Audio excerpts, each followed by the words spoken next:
So as I said leading up to this, yes, this is one that I had planned on doing to coincide with Once Upon a Time in Hollywood, but obviously I'm a week or so late, so I'm doing these two back-to-back ones real quick, despite the fact that it's like 4 in the morning. But for some reason I just kept getting caught up, so we'll uh, hopefully find our footing with these two and then be back on track. So this one pretty much speaks for itself. I know we talked about these a little bit when we did that whole Tarantino series back the first year we were doing this, like 6 years ago. But I probably didn't say too much of worth, and I think we were kind of speeding through it because we were talking about other movies also. And then somebody suggested this in one of the comments, and I thought it sounded perfect, so I figure we'll just do this. Obviously, Tarantino fans probably know the whole legend, supposedly, about the way these two movies kind of came about, being pretty much at the same time. Because there was a whole thing where, I guess Roger Avery had written something, or was trying to write something, called The Open Road or something like that.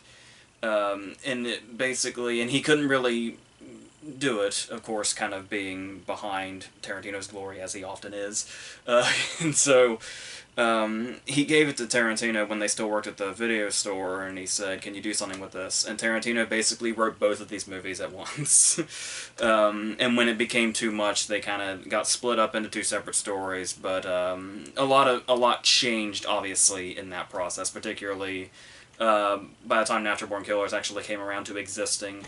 But well, actually, and to my understanding, despite the fact that True Romance came first, it was actually the way the original story was that it started at Natural Born Killers and then gradually went into True Romance instead of the other way around, which does make sense when you see like kind of the whole layout, which is too much to go into. But we will talk about these individually, and I do want to start with True Romance. Now, as far as both of these go. Obviously, there was one that Tarantino was much happier with than the other, supposedly. Where he even has a commentary on this DVD where he talks about just how much he loves what Tony Scott did with it and how it was brought to life in the perfect way. Because I did read something that didn't come out that long ago. And I don't remember the exact details of it, but it was a whole article basically outlining the fact that I guess I can't remember if it was the original script or the concept was if Tarantino had directed it, where he said that if Tarantino had made this movie, that it wouldn't exactly be like this. It would have been the out of sequence thing he typically does, the fractured timeline. And by the way they lay it out, there is something interesting about it. Um, and I am somewhat interested to see what that would look like as a whole. But I remember coming to the conclusion in my head that it's maybe better the way that it is. Maybe I just know that because it's the one I am familiar with. But I think this, works really good as just a sort of straightforward chronological beginning to end sort of thing. Starting, of course, in Tarantino fashion, a reference to another classic movie with the theme being sort of a remake of the Badlands theme, the Terrence Malick movie with Martin Sheen and Sissy Spacek, which has a similar setup of two lovers going on the run, and it sort of was like a Bonnie and Clyde sort of thing. And so you can see the comparisons right away. And when these two meet, it's one of those cases where it's almost kind of too perfect, where we meet Clarence, and he's basically... Clarence is the kind of guy that would love Tarantino movies if Tarantino existed in his universe, rather than being created by him. Where, he goes to the Sonny Chiba marathons, he works at the comic book store, he basically speaks in movie terms, more or less. And he's basically the people like us, the people that love Tarantino movies. And this is basically, Clarence is the kind of person we would be if Tarantino didn't exist, but rather we were created by him. It's kind of that feeling we get, so... you can see why the people that love this movie and love these types of movies are drawn to him as a character so instantly. And it makes it so easy to just go into it, especially this opening scene with this monologue where if you didn't know Tarantino wrote it, and it's before the opening credits, so before you can even tell, you can just see right away. This is him all the way up and down just through this monologue in itself. And especially the ending of it with if I had to fuck one guy, I would fuck Elvis, is like one of the most Tarantino lines he has probably ever written, and it's the starting point of this movie.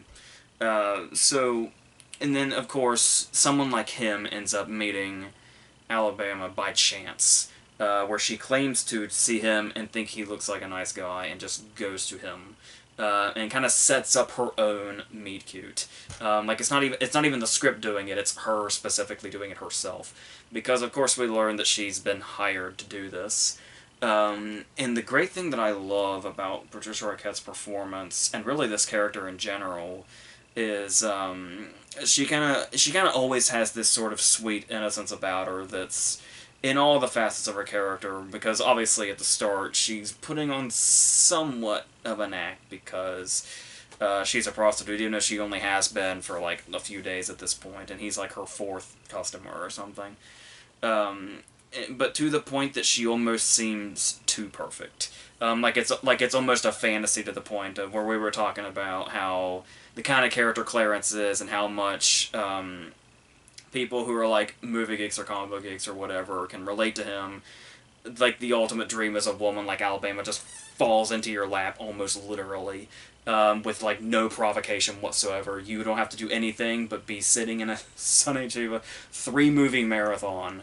Like the least likely place this is bound to happen.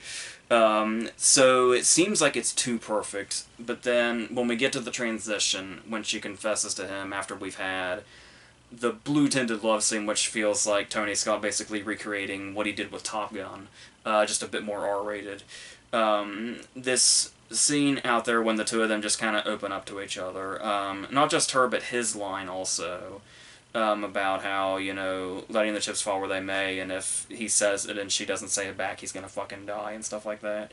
And it's really just perfect, but the thing about that also is that she manages to make it feel really real when it seemed like the whole thing was almost too perfect. And the way she just sort of lays everything out just feels so genuine that this is the note that she hits so well that it's able to sustain her character the entire rest of the movie. And completely, because the whole thing about her being like the sort of, Cameron Crowe Manic Pixie Dream Girl type, could have been something that just hindered this through the whole thing. But just this one confession scene she makes feel so real, it pays off for the rest of the movie and their relationship, and makes everything stronger because of it. And that's just worked. And obviously his contributions also. My dad, I was recently talking about this movie with him, and my dad had said that there was nobody else in the entire world that could have played Clarence but Christian Slater. And that immediately rang true for me also. Particularly the way he has like that sort of... he kind of just does his own thing, and you can kind of see he's just kind of, going in his own direction. But at the same time, we get moments where, like, Clarence has this cockiness to him. The cockiness that eventually gets him into a shitload of trouble multiple times. But the thing about it is cockiness is tricky, and what Slater does so well here, and of course the writing also, is that despite the fact that Clarence does have that cockiness and does often get himself into the trouble they find themselves in, we never once dislike him in any way. There's even a really brilliant scene towards the end, and it's played so well that it's the scene in the elevator when he starts to get the idea that Elliot might be setting him up.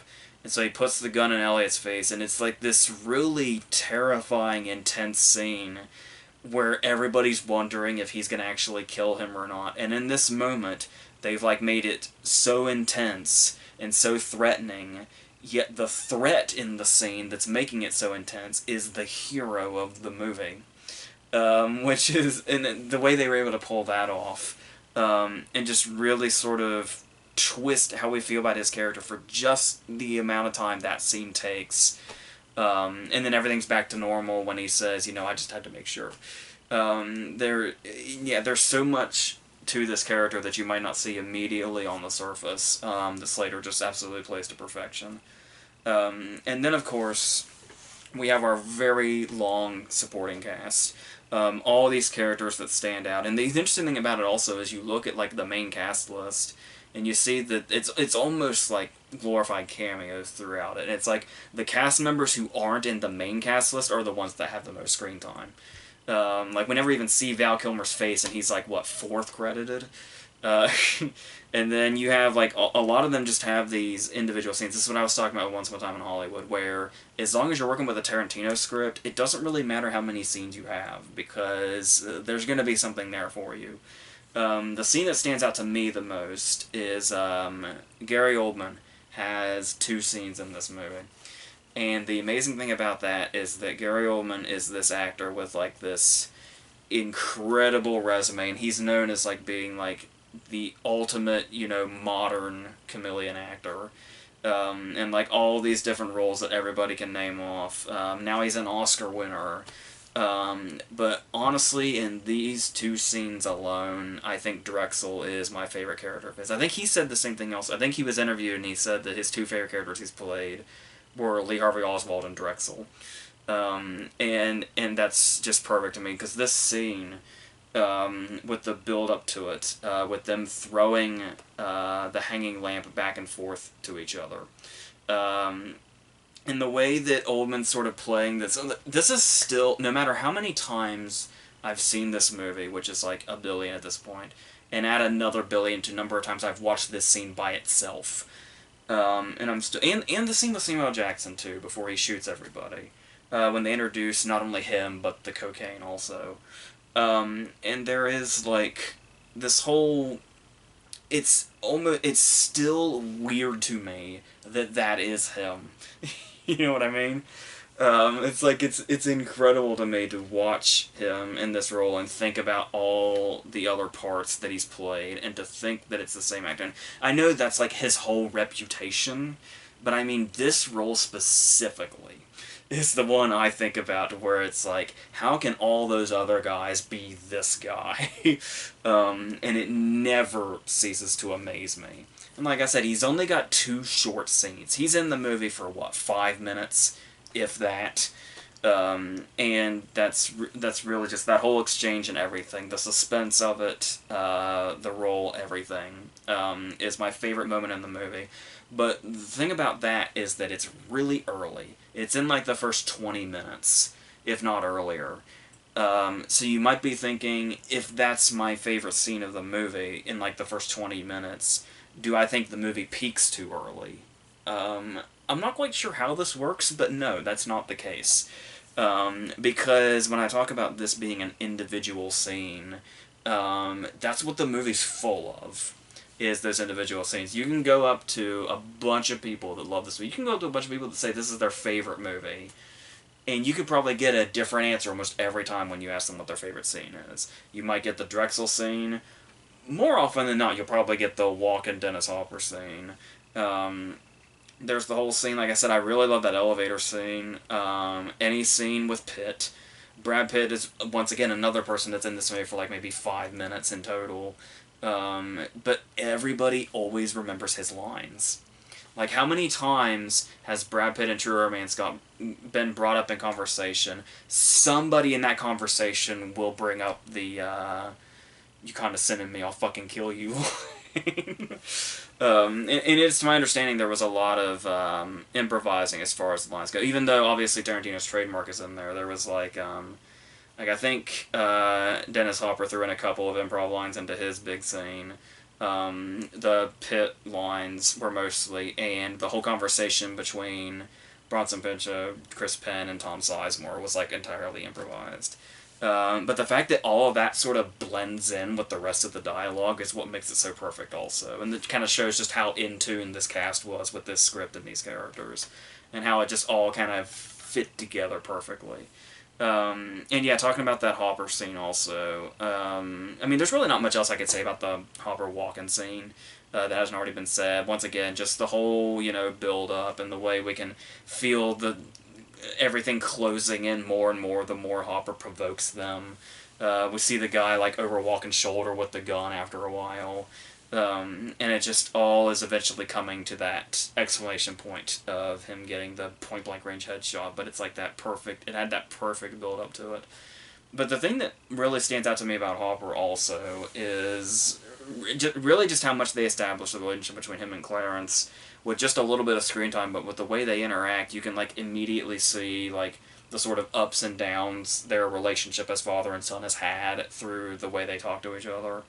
An interesting thing also is to think about the fact that how Dennis Hopper has so often played like really insane parts and like really insane people and just really sort of it's basically it was his job to just go as over the top as possible in most of the roles that he had.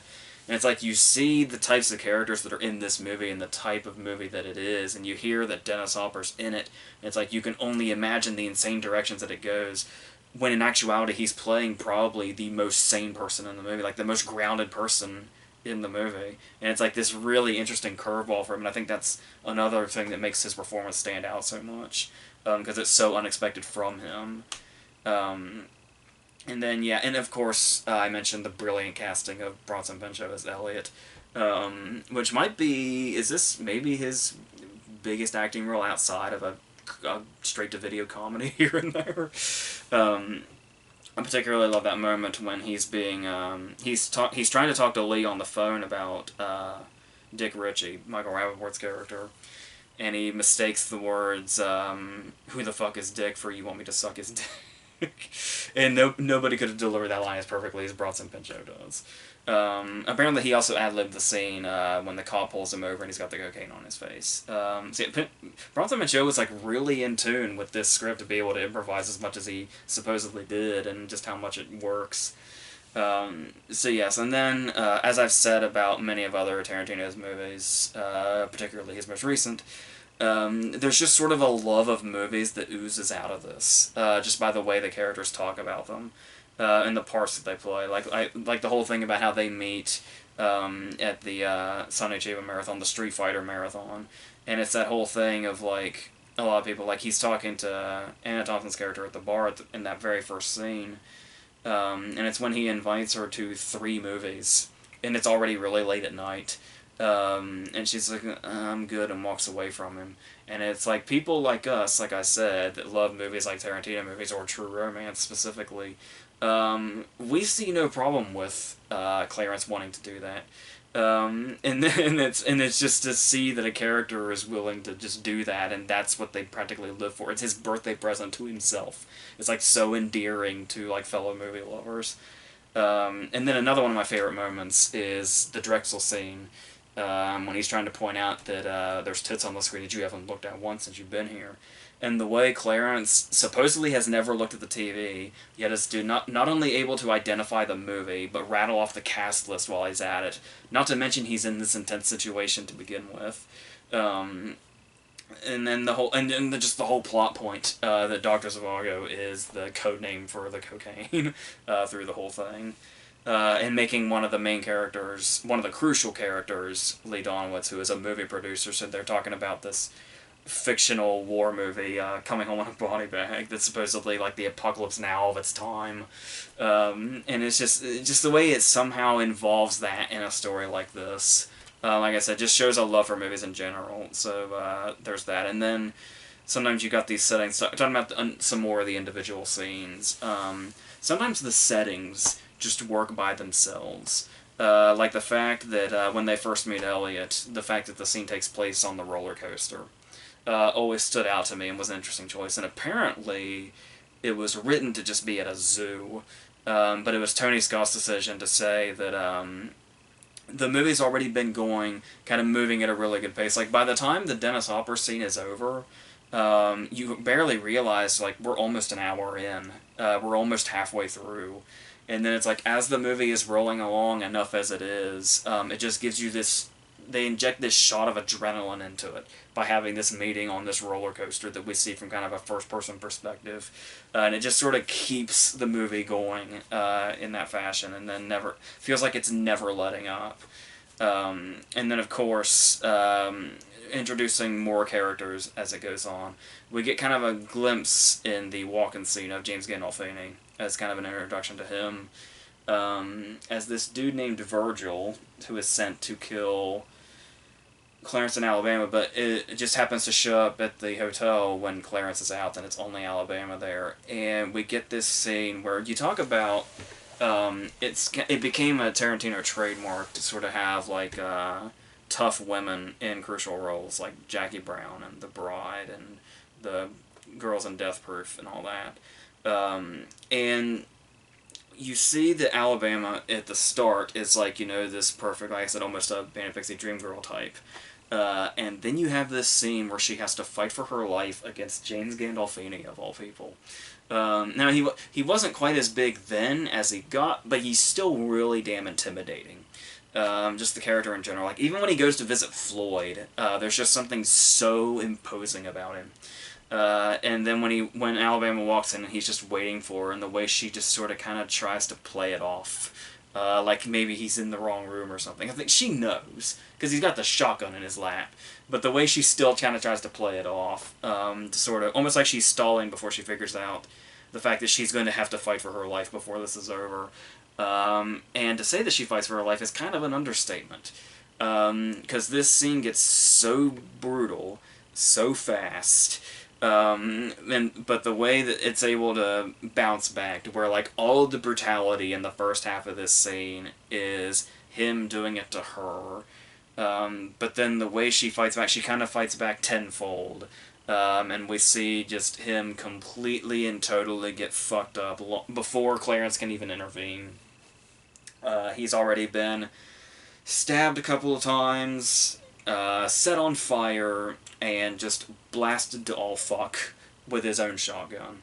And it's this whole sort of turning point for Alabama. We sort of see this strength within her. She doesn't have to do that kind of thing again, except that she does kill Chris Penn, but apart from that, it's enough that we can see it internalized with her. We can see the change in her after this scene from then on.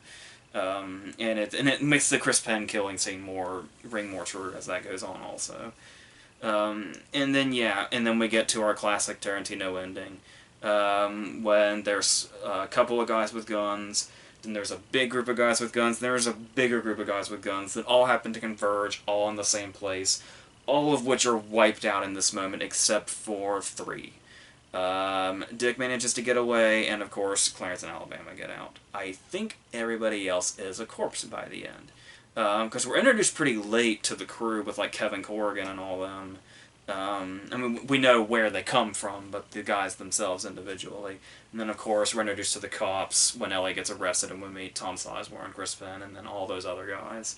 And then there's even when everybody's getting, like, just completely and totally riddled all at once, to the point that you almost can't keep up with the major characters who are just dying like that, like just all at once, which is the beauty of scenes like this, and they kind of show the sort of expendability everybody has all at once, when there's that many guns in the room, which is really interesting when we get this moment with this cop that we barely know. I can't even recall us seeing him, like, up close prior to this ending, but he gets, like, this full tragic death scene where he, like, sits on the couch where all the feathers are, and we just kind of watch him die, and it's like this whole tragic moment in itself for a character we never really knew at all, yet it doesn't feel out of place, interestingly enough, because the drama is building more and more, like, the deaths are getting more and more dramatic, because, like, L.A. gets mowed down like nothing, Lee gets mowed down like nothing, Tom Sizemore definitely gets mowed down like nothing, but then as the scene progresses, the deaths are getting more dramatic, whether the characters were important before or not.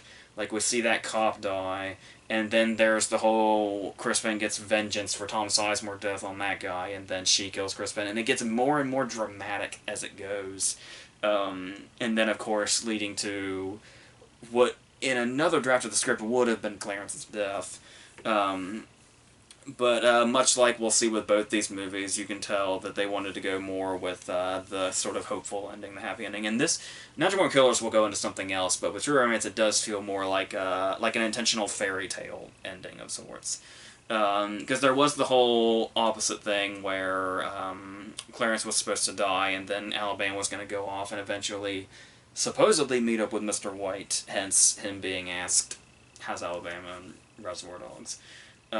Which is now interesting because it's like, if Clarence didn't die, then she didn't go off and partner up with Mr. White. So is there like, not only is there a Tarantino universe, but it's almost like there's two parallel Tarantino universes. One where Clarence is dead and one where he isn't. But that's a whole other can of worms. So, yeah, so, like I said, this is another one of those movies where, like, I actually know a few people that say this is, like, their favorite movie or one of their absolute favorite movies. And, like, after we already did the one video I've pretty much forgotten about, I wasn't sure exactly how redundant talking about it was going to be, but that's just how I feel about it personally. I really love it. I'm one of the people that has lost track of how many times I've seen it. And it's one of those movies also that, like, never gets old. Where it's one of those cases where it's never, like, you never watch it and it's, like, not as good as it was the last time. That never happens, no matter how many times you watch it. And yeah, and it's like I said, it's really just kind of a perfect sort of, you can kind of see it as Tarantino's starting point, since he, even though Reservoir Dogs came out first, the fact that he wrote it first and wrote it and sold it in order to make Reservoir Dogs. So I guess you can never quite tell what was actually written first, but as far as what we saw first, that's the timeline. So yeah, so it's it's true. Do I really need to tell you how good it is? If you're watching this, there's a good chance that you know. And have seen it as many times, if not more. So as far as Natural Born Killers goes, apparently, supposedly, Tarantino wasn't as happy with this as far as adapting his scripts. Obviously, they actually used the script, and he's the sole writing credit on True Romance. Obviously, there was more of an adaptation going on with Natural Born Killers, where apparently it started off more as like sort of like an action script. Like we were talking about, something that would have just slid right into True Romance initially.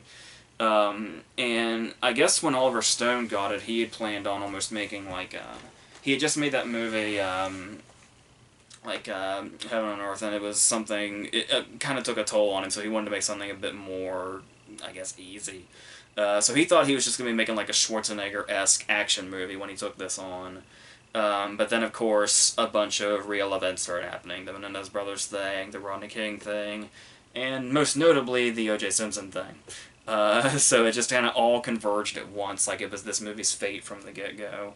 And of course, being Oliver Stone, and the type of movies that he makes and the directions that he goes, this was going to turn into a whole other thing, kind of calling out the media and its obsession with serial killers and what it's doing to society, etc. Now, of course, you watch the movie, and I don't really have to tell you that. Nobody has to tell you that. And that's the thing about this movie that you have to just stick with as soon as you go in, is that this movie does not know what subtlety is. And that's something that you're definitely going to have to live with when you go into it. If you're expecting even a hint of subtlety, even something that can be remotely considered underlying, you're just in the wrong movie. It's not here. Everything this movie wants to say is right the fuck in your face. And that's its style from the absolute get-go, and that's why it's okay that it's that way. So, once you've checked that at the door, yeah, the thing about it is that it is I can totally see, the opposing sides of how people feel about this movie, because this movie is immediately disorienting, and is never not once it starts. We get the setup, where we have Leonard Cohen saying, we've got, the first part of the opening credits. And with Leonard Cohen's voice and everything that's going on, it's as calm as it's going to get. This is it kind of luring us in a little bit. But it's still, all the stuff that's right in your face through the whole movie is still here. It's just kind of slowly pulling us in with it. Where we've got, the different cutting where it's, I think he was talking about Stone describes it as the inner moments and the outer moments, where we see something regularly, like in color, and then we'll see something play out similarly in black and white, and it cuts back and forth. And it's one of those cases where you get that immediately. Like, the very first time we see that, we know exactly what it means. Because he's talking about the key lime pie, and Elaine Jones is there, and she says, it's an acquired taste normally, but then there's the idea of, is she flirting with Mickey, so we get the immediate cut in black and white of her being very, very flirty when she says an acquired taste. Almost in a sinister way. And so the fact that they play that immediately, unsubtly, the very first time they do it, for the rest of the movie we know what that means. When it's cutting back and forth constantly between color and black and white. So, and that, I mean, every now and then, it's like, I mean, I get that that's the setup, but I could also see the argument where it's a little much, because you can get that vibe from the start. But yeah, there are some of the black and white cuts in this movie that do feel a little less planned and like that, and more just sort of random, every now and then. But for the most part, we get that that's what it is. But also the way it's shot, where I read somewhere that supposedly there's no like head-on horizontal shot. I'm thinking the sitcom scene negates that, and maybe something here or there, but but I can understand where, like, yeah, most of this is like totally intentionally off balance, literally, as we're looking at it. And there's also the color scheme. We were talking about the color in black and white, but then there's also some of the scenes that are like either partially green or just entirely green. Like, there's the whole thing where typically when you see key lime pie, it doesn't look like it does in this movie, where it is just that actual green that just really sticks out in the image. And then you'll see the green throughout, whether it be the scene with Balthazar Getty in the garage when Mallory fucks him, then kills him. Then there's the scene when they've been bitten by the snakes and they go to the store, and just the whole thing. It's my understanding that's naturally lit too, that entire green store. And I think there's also like a green room in the prison or something, which, once again, not very subtle. Apparently that's to signify the sickness in their heads. So, yeah, like I said, so you gotta throw all that out. And then, of course, talking about... But you also kind of see that also as the way he's depicting the media in general, where everything is, like, sensationalized. It's the same thing in this movie also, where we have scenes that are, like, straight out of God knows what, like the scene where he escapes from prison. Could have just been a typical, escape scene or whatever. He jumps a fence, whatever the hell. But this whole tornado's involved, and the horse, and it's like this whole sort of storybook thing that's like way over the top and way sensationalized, which, once again, is pulling us right into the point he's making so blatantly. And then, of course, this comes into the editing. To give you an idea, apparently the movie was shot in 56 days, which was relatively fast, but it took 11 months. 11 months to edit. 1 month short of a year just to edit. And apparently, in a typical movie, the amount of cuts is like 600 to 700, or somewhere in between there. And this movie has around 3,000 cuts. Whether it be the inner-outer moment thing, the way, this is the whole visceral way about the movie itself, the cutting into the commercials and stuff like that. Apparently the use of the Coca-Cola commercials that were really popular at the time. Number one, really pissed off Coca-Cola because they were not basically told what exactly kind of movie they were going to be in. But also the way it's like, I think Stone said something about it's the way that, like, you can see something extreme on TV, but then you can almost forget about it instantly because the commercials calm you down because they're there to, like, lure you in and comfort you and all that. So I really, like I said, it doesn't matter how blatant it is. If he's making the point and it works, then it works. And so we've also got the whole sitcom scene with Rodney Dangerfield to show... basically Mallory's childhood and how he's, like, raped her. There's a good chance that her brother is actually her child. It gets all fucked up in that Chinatown sort of way. Edie McClurg is there as her mom that just sort of lets it all happen. And just the brilliant thing that Stone does here about setting it up as the sitcom, because you've got these moments, and we've talked about this a lot with the way like some bad comedies are made. And it's set up like a bad sitcom where it's got the laugh track that's supposedly a live audience, and it's the fact that it's not necessarily what is said, it's how lines are delivered that audiences are programmed to laugh at comedies, given like how they're edited or the way the lines are set up or whatever, and the way they're delivered and all that.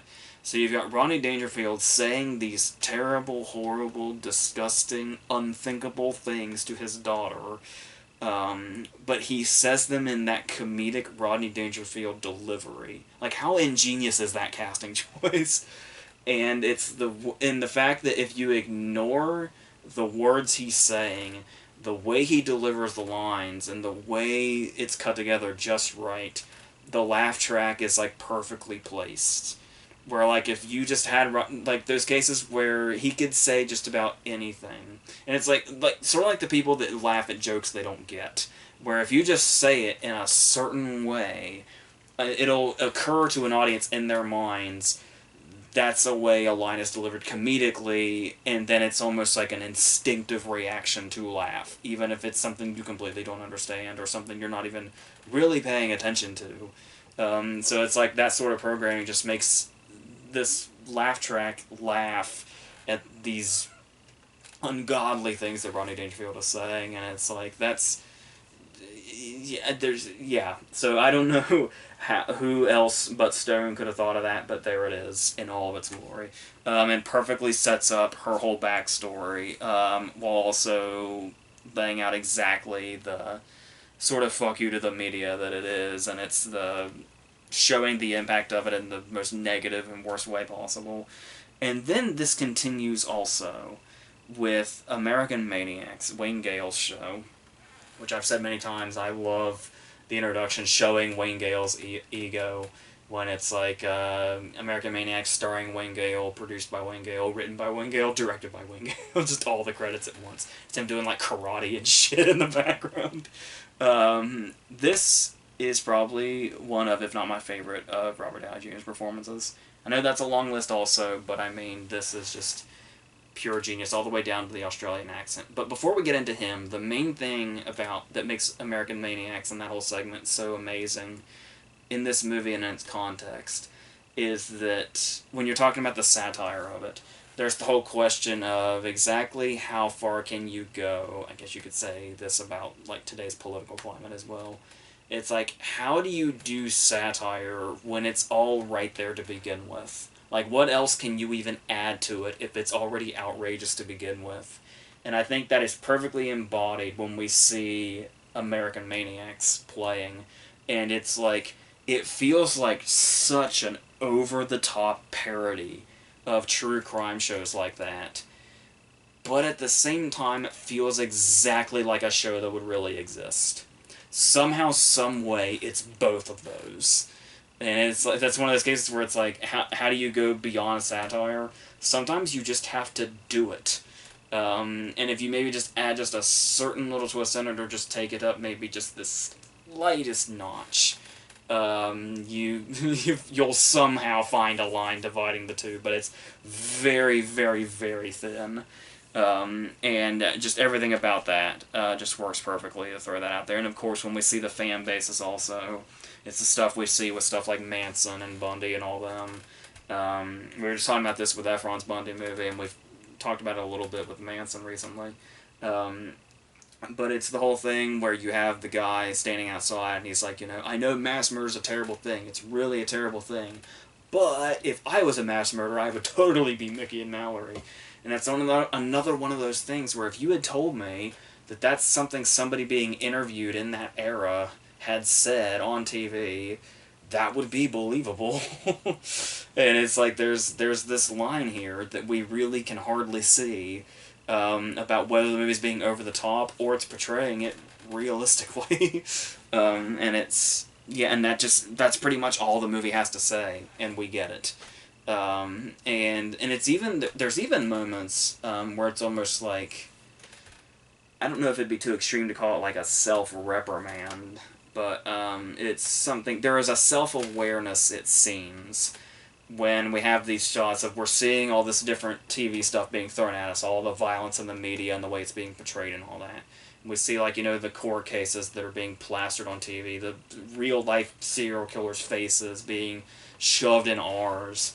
And then it's kind of showing, it's the scene in the motel with the hostage, where they start playing clips from, like, violent movies and TV and stuff like that. And two of these clips you might recognize from being from Midnight Express and Scarface. And if you remember who wrote, or I guess wrote the screenplays for Midnight Express and Scarface, we're looking at Oliver Stone, the maker of this movie. Which is just real, like I said, it's almost like a sense of self-awareness I feel like comes through by using those particular clips and those scenes from those particular movies. And so that's pretty much what the whole setup is, and we see that throughout the whole thing in all of its glory. But looking at other aspects of it, like Woody Harrelson and Juliette Lewis and what they bring to this being the central characters. Because it's like when you first watch the movie, it's like they're the central characters. And we're following them and seeing where they end up on this killing spree and kind of trying to decide if we like them or not or whatever.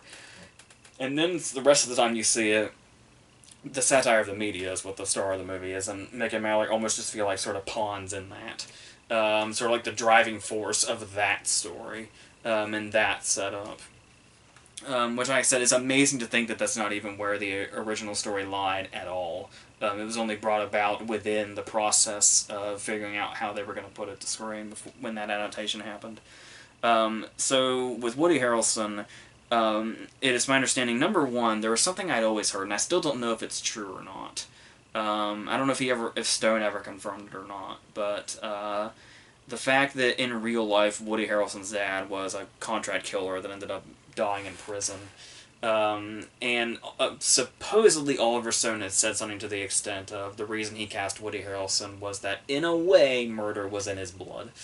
Which is kind of freaky, but then Woody Harrelson also said something like, I guess Oliver Stone had said he saw something in his eyes, to where he saw that in him. And the interesting thing is that he does play this murderous side so well, but another thing behind his casting was apparently they had initially wanted Michael Madsen. I think it was maybe Stone that wanted Madsen, and it was the studio that said they kind of wanted somebody a bit sort of softer. Somebody that sort of had a side to where it seemed like there was like a balance to it, to Mickey's murderous side and the way the actor came off. Sort of gave it a bit of a balance there, but there's also speaking of Madsen, since he wanted him, I was a little surprised at first, because my first thought when I heard that was like, I'm surprised Madsen didn't end up playing Scagnetti, especially since he and Sizemore's roles have been compared so much throughout their careers. But the more I think about it, the more it's like Madsen has kind of more of a stoic way about him, and Sizemore has more of that like slimy, sleazy, wily way about him that I think does work better. So I can see where that ended up the way it was. And then sort of the same thing with Juliette Lewis, where it's she's sort of like unassuming. She can play unassuming and innocent, but can also play terrifying. She never comes off innocent in this movie. But she can definitely be terrifying, but at the same time, like I said, not necessarily innocent, but unassuming. Because apparently the initial idea was to have her, like, I think it was a Stone idea to have her, like, sort of bulk up a little bit. Which sort of seems like it'd be a bit unnatural when you think about it now. And of course it was Lewis that came out and said that she should be a bit more, almost seemed like she's like a pushover, that was kind of driven to this. So I think that does, make a lot more sense also. So all those contributions from both of them, on top of their performances themselves, are totally invaluable to the movie. And then you've also got, I mentioned Scagnetti a little bit, and the interesting thing that Scagnetti sort of brings to this is it might seem like kind of an obvious move, but still really works in the confines of the movie and the way they portray it, and that is the way that Scagnetti is the cop that's going after them, so you think he'd kind of be the opposing side of what we see with Mickey and Mallory, and I guess to an extent the media thing also, when in actuality he's the exact same. He is absolutely the exact same. We see the whole brutality in him, the brutal side, when he has the woman in his motel room that he assaults and rapes and whatever else it could have been that they didn't show. It is worth noting also about what they show and don't show. The fact that they, when uh, Mickey rapes the hostage in the motel, was only in the director's cut. And there's actually an interview on this DVD where Woody Harrelson's being interviewed about it. And he says, like, he, like, really regretted shooting it, and he just kind of left a bad taste in his mouth, and he was like, I really hope that, they left it out of the director's cut. And the interviewer tells him, no, it's in the director's cut, and you can kind of see, like, the sort of, like, it just sort of takes something out of him that scene saw the light of day. And once again, kind of shows you the balance between choosing him and playing this part that they were talking about. But as far as Scagnetti kind of being the same thing, we see his brutality in the motel also. But it's also the whole seeking fame thing.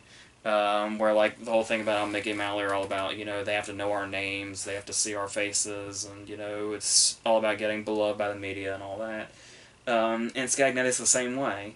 Whenever he's looking to, catch them or assault them or whatever, he's always making sure the camera's on him. When he meets McCluskey, one of the first things he does is plug his fucking book, Scagnetti on Scagnetti, which I'm sure is so worthwhile.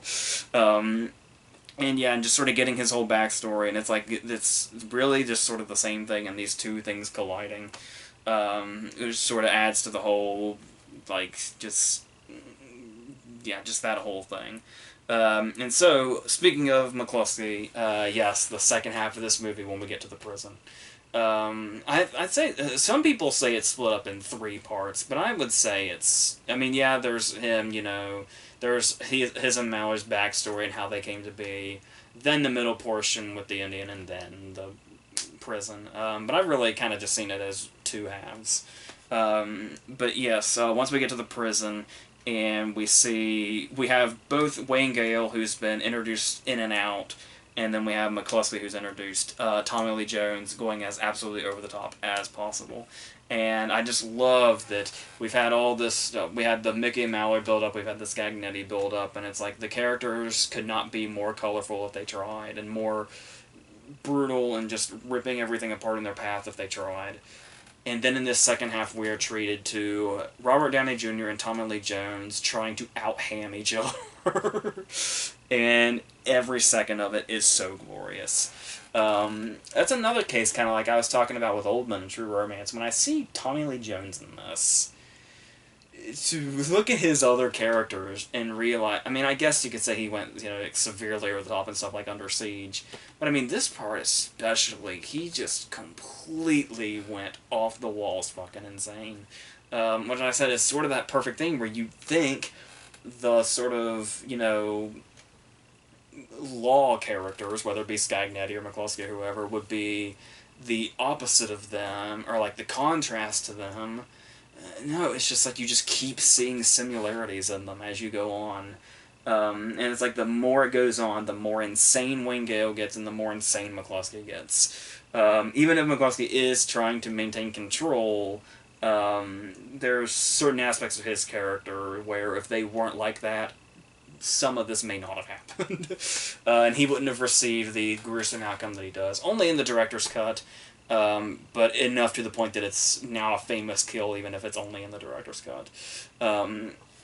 So I just can't get enough of that. Now, and then that whole scene also, just in general, when we get the prison layout, and it's the scene where we're cutting back and forth. We get a lot of the color, the black and white cuts, talking to McCluskey and Scagnetti. Of course we do.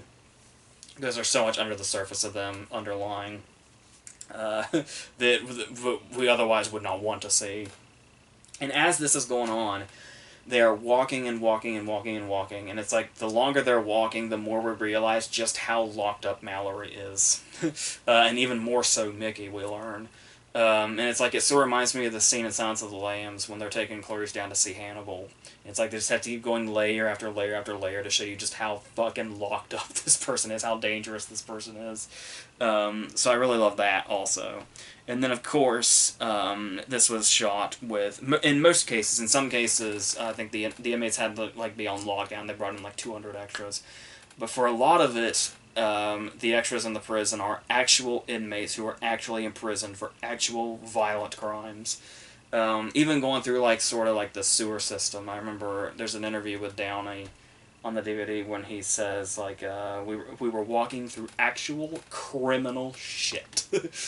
And so there's a whole other sort of eerily realistic thing about it, to know that these are actually legitimately violent people, in this scene that just gets progressively more and more violent as it goes. But talking about that in regards to the violence, there's some stuff here that was cut out, like say when we see McCluskey's head on the stick and we see like his arms going about, with stuff that's only in the director's cut. There's also the scene, I think it's only in the director's cut, that sort of emulates a following movie that was written by Tarantino, and From Dusk Till Dawn, where Downey gets shot through the hand, and we actually get like a camera shot through the hole. Apparently, that's only in the director's cut also because it was too gruesome. But apart from stuff like that, there's not. There's also a deleted scene where Ashley Judd's like on a court stand and gets stabbed with a pencil. But as far as what the movie actually shows, apart from that stuff that's only in the director's cut, there's not much really that we see, and probably a lot less than you might remember if you haven't seen it for a while. Because you've got the MPAA rating, and the MPAA rating was, it always says like rated whatever for something. And they just managed to get it under NC-17. They managed to get the R rating, but the MPAA said it was for extreme violence, graphic carnage, and shocking images. And when you hear that, your imagination just goes way wild with what this movie may or may not have in it. And that's the R rating. That's not even including the shot through Downey's hand, or McCluskey being ripped apart, or Ashley Judd getting stabbed with a pencil. It's everything else that we don't really see that much of. But the thing is that the movie feels so violent because of what I was talking about before, with the way it's edited, with the way everything is turned like sideways and tilted, and it's just like constantly throwing images at you, whether it be commercials or that insane animation or the demonic imagery. That shot of the headless body standing up, which apparently is only in the movie because like the day before they shot it, Oliver Stone saw that shit in a dream he had. So when it's just so viscerally, like this movie is assaulting you with its imagery, even if it's imagery that's like non-violent, it's the way that it's presented that feels like the movie is beating you to death with itself. That it makes you feel like the movie itself has violent imagery that's making you feel that way, but it's really just the way the movie's put together and shown to you that feels as violent enough to get a description like that. So yes, and like I said, in true Tarantino fashion, we do at least end with like a Mexican standoff and stuff like that. So Tarantino's still in there, like a lot of his dialogue, I guess, is still in there, but they reshaped it and shifted it just enough that it's not the movie Tarantino saw himself making. Apparently, he didn't appreciate it. This is another thing that sounds kind of like a myth, but apparently, what finally won Tarantino over was he ran into Johnny Cash in an elevator, and Johnny Cash told him how much he appreciated the movie and like kind of associated it with his name, which he was totally against before. Because I had heard that apparently initially Wayne Gale was supposed to be either Steve Buscemi or Tim Roth, and they both turned it down because Tarantino was so pissed off he said he'd never cast them again if they did it. So that's, and I don't know, I mean, I love both those guys, and I can totally see a different universe where they each have one, particularly Tim Roth, but Buscemi as well, especially in his, sort of Mr. Pink mode, but, and sort of Carl Showalter, I guess, too, but, I just, Downey's Wayne Gale is kind of the only one I want to really exist, because it's just too perfect, and then, of course, we have the recurring thing with Arliss Howard showing up throughout the movie, where we see him at the very beginning in the diner and he disappears, and then he's there like mopping the floors, and it's sort of played up like, I guess he had two different things going on, because there was the alternate ending where he was supposedly leading them to safety like he actually does in the movie, and then he ends up shooting them to death, and the idea was that he was an angel of death.